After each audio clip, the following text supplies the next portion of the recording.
तुम्हाला राज्यसभेवर पाठवायचं हे तुम्हीच त्यांना म्हटले होते त्यावेळेला 4-6 महिन्यापूर्वी त्यावेळेला होय त्यावेळेला माझं ऐकलं नाही. आणि आता म्हणजे मी काही लहान खेळणं आहे का तुमच्या हातातलं? तुम्हाला वाटेल तेव्हा तुम्ही आता वरती, आता बसा खाली, आता निवडणूक लढवा. कार्यकर्त्यांशी आपण चर्चा केलेली आहे. अनेक कार्यकर्ते आपल्याला भेटण्यासाठी आलेले आहेत.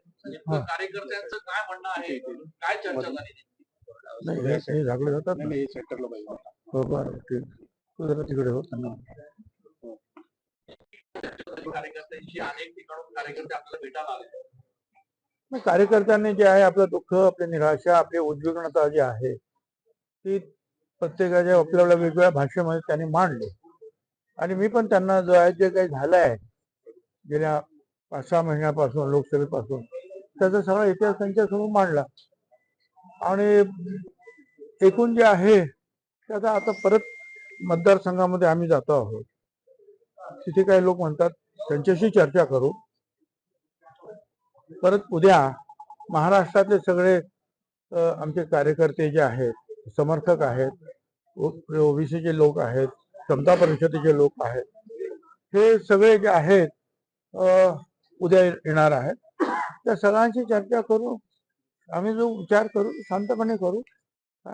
परंतु सगळ्यांच्या मनामध्ये राग आहे, निराशा आहे. आम्ही त्यांना सगळ्यांना एवढंच सांगितलंय की जे काही तुम्हाला व्यक्त करायची तुमची मतं ती मोबाईलवर सुद्धा किंवा बाहेर सुद्धा आपल्या असंस्कृतपणे कोणी काही बोलू नये, शिवीगाळ नसावे. चप्पल मार वगैरे जे काय करता तुम्ही ते अजिबात बंद झालं पाहिजे. ठीक आहे, तुमची मतं जी आहेत लोकशाहीमध्ये ती तुम्हाला व्यक्त करण्याचा अधिकार आहे. परंतु कुठे असंस्कृतपणा नको, शब्द जपून वापरा. काय आणि चप्पल मार वगैरे आंदोलनात बिलकुल थारा देऊ नका. अजिबात असलं काही करायचं नाही. एवढं त्यांना सांगितलं. आणि आता बाकीचं उद्या बघू काय. भुजबळ साहेब, आपण राष्ट्रवादी काँग्रेसमध्ये शरद पवारांबरोबर होता तेव्हाही सिनियर नेते होते, आताही अजितदादांबरोबर सर्वात सिनियर नेते. पण आपल्याला नेमकं मंत्रीपद कुणी नाकारलं हा सगळ्यात महत्वाचा प्रश्न आहे. शोधावं लागेल ना, तोच तो प्रयत्न चालू आहे.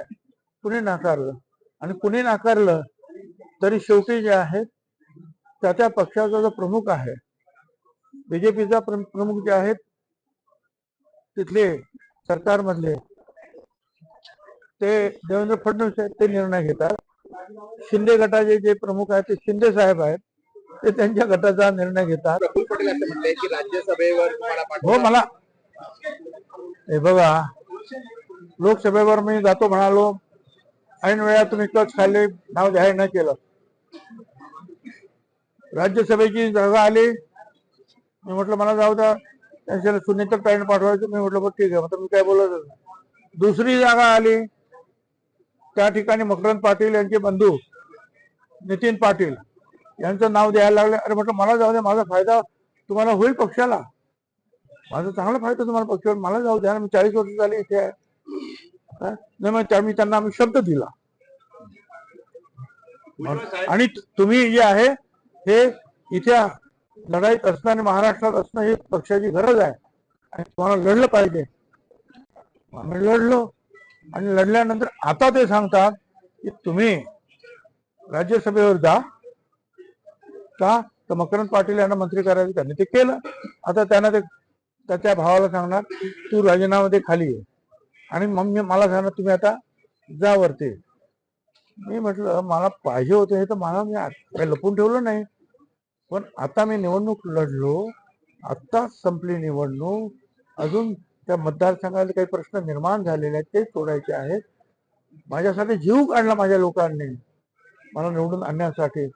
मी त्यांना मी काय सांगू, मी राजीनामा देऊ शकत नाही. कारण राज्यसभेवर जायचं असेल तर विधानसभेचा राजीनामा द्यावा लागेल. आणि मी त्यांना सांगितलं 1-2 वर्ष द्या मला, काय मी जातो, तोपर्यंत माझ्या मतदारसंघात मी स्थिर स्थावर सगळं करीन आणि मग त्यांचा निरोप घेऊन मी तुमच्याकडे येतो आणि मग जातो. त्याच्यानंतर ते म्हणाले आपण चर्चा करू, बसू.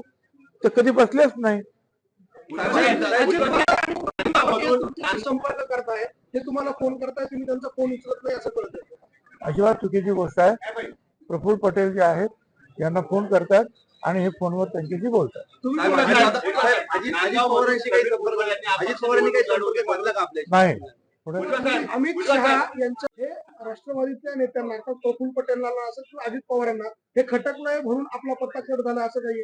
मला माहिती नाही ते तुम्ही विचारा. साहेब, आपल्याला भाजपमध्ये जसे कालमर्यादा ठेवली 75 वर्षाच्या ज्येष्ठांना मंत्रिमंडळात घेऊ नये, असं काही राष्ट्रवादीने काही धोरण आखलंय का त्यांनी? असं काही त्यांनी ठेवलं नाही. ठेवलं असतं तर मला राज्यसभेवर जा म्हणून काय सांगितलं असतं. सांगितलं असतं घरी जा. पवारांबरोबर राहायचं नाही अशा प्रकारचा सूर कार्यकर्त्यांनी बैठकीत व्यक्त केलेला आहे. तुमची भूमिका काय असणार आहे? ती मी सगळ्यांच्या भूमिका ऐकून घेतो आहे. साहेब, आपण काय करणार? भूमिका ऐकून घेता आपण काय? मी तुम्हाला सांगितलं मला मतदारसंघात जायचं आहे. मला उद्या मी महाराष्ट्रातले लीडर्स येणार आहेत, सगळे लोक त्यांना भेटणार. मग बघू. प्रफुल्ल पटेलांनी असं म्हटलंय की तुम्हाला राज्यसभेवर पाठवायचं हे त्यांना म्हटले होते. त्यावेळेला 4-6 महिन्यापूर्वी त्यावेळेला होय त्यावेळेला माझं ऐकलं नाही. आणि आता म्हणजे मी काही लहान खेळ नाही का तुमच्या हातातलं? तुम्हाला वाटेल तेव्हा तुम्ही आता वरती, आता बसा खाली, आता निवडणूक लढवा. बर तेही जाऊ द्या, पण माझ्या मतदारसंघातील लोकांना मी राजीनामा दिल्यानंतर काय वाटेल? आणि मी त्यांना सांगितलं मी नक्की जायला मला जायचं आहे, पण मला थोडे दिवस द्या. माझ्या मतदारसंघामध्ये माझी काही कामं ती पूर्ण करतो, लोकांची समजूत काढून मग जाऊ. म्हणजे तुम्ही म्हणणार बस बस उठ उठ छगन भुजबळ तसा मनुष्य नाही.